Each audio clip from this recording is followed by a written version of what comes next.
தொடக்க நூல் அதிகாரம் 20. ஆபிரகாம் அங்கிருந்து புறப்பட்டு நெகேபுக்கு சென்று காதேசுக்கும் சூருக்கும் இடைப்பட்ட பகுதியில் வாழ்ந்து பின்னர் கெராரில் தங்கினார். அப்போது ஆபிரகாம் தம் மனைவி சாராவை தம் சகோதரி என்று சொல்லிக் கொண்டமையால் கெரார் மன்னனாகிய அபிமெலேக்கு ஆள் அனுப்பி அவரை அழைத்து வரச் செய்தான். இரவில் ஆண்டவர் அபிமெலேக்குக்கு கனவில் தோன்றி, இதோ நீ அழைத்து வரச் செய்த பெண்ணின் பொருட்டு நீ சாகப் போகிறாய், ஏனெனில் அவள் ஒருவனுக்கு வாழ்க்கைப்பட்டவள் என்று அவனிடம் கூறினார். அதுவரை அவரை தொடாதிருந்த அபிமெலேக்கு அது கேட்டு மறுமொழியாக, என் தலைவரே, உண்மையாகவே நேர்மைமிக்க இனத்தவரை நீர் அழிப்பீரோ? அவன் அவளை தன் சகோதரி என்றும் அவள் அவனை தன் சகோதரன் என்றும் அறிமுகப்படுத்தவில்லையா?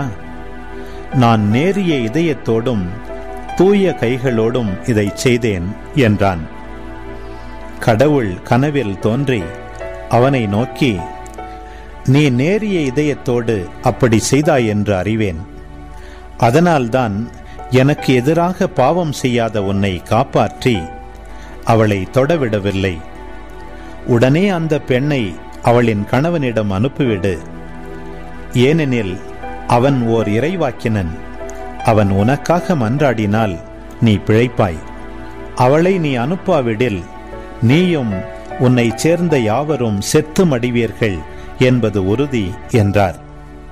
அபிமெலேக்கு அதிகாலையில் எழுந்து தன் வேலைக்காரர் அனைவரையும் அழைத்து அந்த வார்த்தைகளை எல்லாம் அவர்கள் கேட்கும்படி சொன்னான்.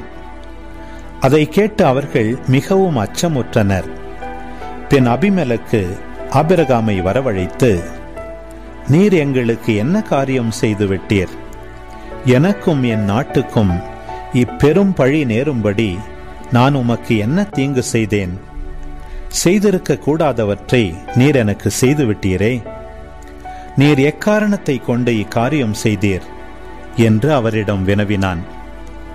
ஆபிரகாம் மறுமொழியாக, இவ்விடத்தில் கடவுளுக்கு அஞ்சுவோர் எவரும் இல்லை என்றும் என் மனைவியை அடையும் பொருட்டு என்னை கொன்று விடுவார்கள் என்றும் நினைத்தேன். மேலும் உண்மையில் இவள் என் சகோதரியே. இவள் என் தந்தைக்கு பிறந்த மகள், ஆனால் என் தாயின் மகள் அல்ல. அவளை நான் மணந்து கொண்டேன். மேலும் நான் என் தந்தையின் வீட்டை விட்டு கடவுள் என்னை அலைந்து திரியச் செய்தபோது நீ எனக்கு பேருதவி செய்ய வேண்டும். நாம் செல்லுமிடமெல்லாம் நான் உன் சகோதரன் என்று சொல் என்று அவளிடம் நான் கூறியிருந்தேன் என்றார்.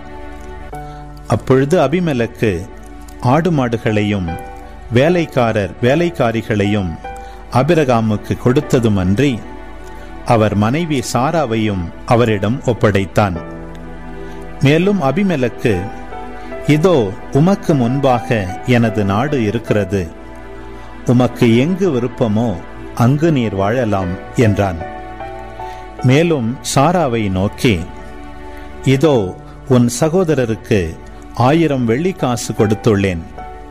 உன்னோடு இருப்பவர்களின் பார்வையிலிருந்து அது மறைக்கும் திரையாக அமையட்டும். அனைவர் பார்வையிலும் உன் பழி நீங்கிவிட்டது என்றான். ஆபிரகாம் கடவுளிடம் மன்றாடவே கடவுளும் அபிமெலேக்கையும் அவன் மனைவியையும் அடிமை பெண்களையும் குணமாக்கி அவர்களுக்கு பிள்ளை பேறு அளித்தார். ஏனென்றால் ஆபிரகாமின் மனைவி சாராவை முன்னிட்டு ஆண்டவர் அபிமெலேக்கு வீட்டிலிருந்த பெண்களை மலடிகளாக்கியிருந்தார். அன்பு உறவுகளே, இது உங்களுக்கான நேரம்.